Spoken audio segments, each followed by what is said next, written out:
Ayan mga kabay, welcome back na naman mga kabay sa ating panibagong episode. So medyo matagal-tagal na tayo pala mga kabay na hindi nakapag-upload ng long video kasi busy nga tayo mga kabay at balik school na tayo. So episode 8 na pala to natin mga kabay, no? At ayan, kasama natin si bro pala ngayon dahil di-off niya at sumama siya sa ating mamana mga kabay. At ayan, swerte agad mga kabay kasi nakakita siya mga kabay ng isda.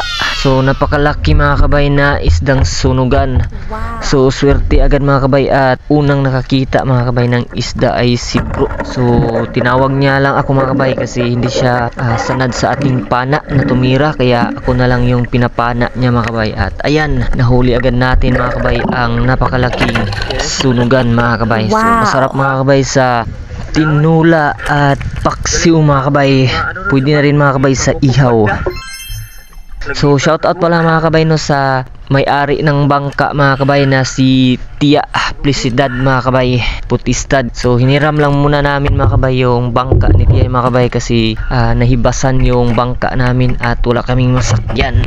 At ayan mga kabay, another isda na naman mga kabay. At ganun pa rin mga kabay, si brother na naman ang nakakita ng isda na tumakabay. Tinawag na naman tayo, so hindi lang natin pinalapit yung camera natin mga kabay kasi nasa seaweeds at baka magalaw yung seaweeds mga kabay at tatakbo yung isda na tumakabay.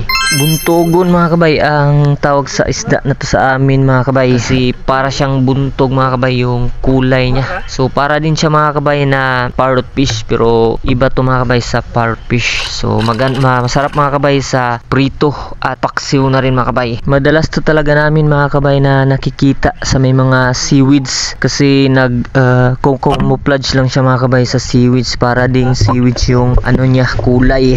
So dito mga kabay no, nakarating na kami mga kabay sa aming binabalik-balikan na spot sa may batuhan mga kabay dito sa may fish cage.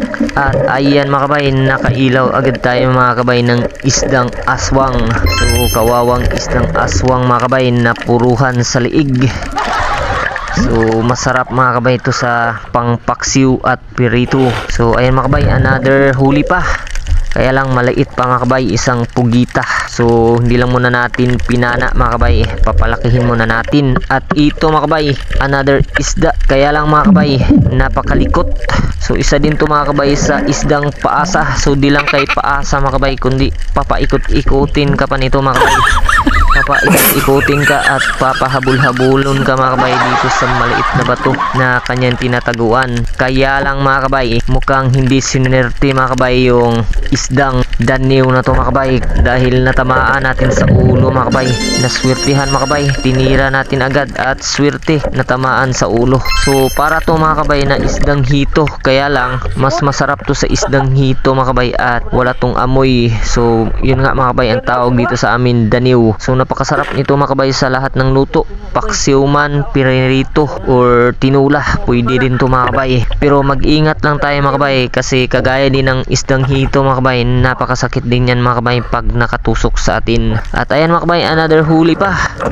So isang dalaga mga kabay ang ating nahuli. So kung sa takas mga kabay may dalaga, dito sa dagat mga kabay meron namang dalagang bukid. So napakasarap din mga kabay sa pinirito at sa paksiw, kaya tuhog kang dalagang bukid ka. At ayan mga kabay, another huli. Kaya lang mga kabay, hindi natin to na videohan agad kasi nagmabadali tayo mga kabay na matira agad natin yung isda na to mga kabay. So isa pala tong napakalaking pananghitan mga kabay. At ayan mga kabay, inapakan ko lang muna mga kabay yung pana ko kasi natamaan ko siya mga kabay at baka makawala. Pero nung hinila natin mga kabay yung pana, wala na yung isdang pananghitan mga kabay.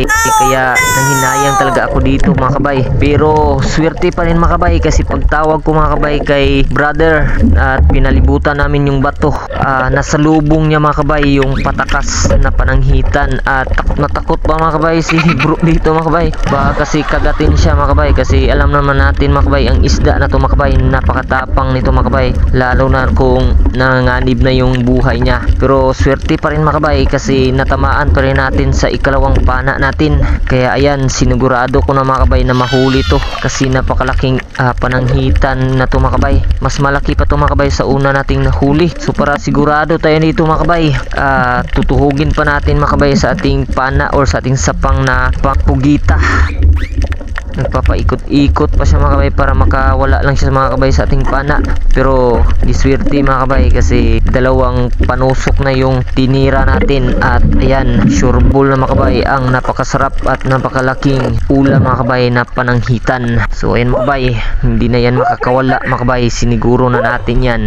Ang laki mga kabay. So bago pala mga kabay matapos yung video natin mga kabay, so mag-shoutout muna tayo mga kabay, lalo na sa ating top star sender na si Sir Osios Iruj Ujoj o si Ma'am Gina Putistad Uladas. So thank you kay Ma'am Sir. O shoutout din mga kabay sa ating sharer na si Tata Panday Bustamante. So maayon siya mga kabay maubra og bangka. So kung gusto mo mga kabay magpaubra og bangka, so message lang mo mga kabay kaya i-introduce ta mo sa iya mga kabay. So shoutout po mga kabay sa atong top engager nga si Tindirong Vlogger, si Ma'am Karen Tumabini, si Sir Kabasak o si Sir Jubin de la Cruz. Shoutout din. So shoutout din kay Kanyiti Asing, kay Ma'am Linju Riduma Mirabil, kay Idol Yankay, kay Idol Dave Amigo TV, kay Ma'am Wilma Desamparado, kay Bay Bubong Vlog, kay classmate Dixel Vlogs, o kay Pops Noel Vibes, kay Ma'am Elvira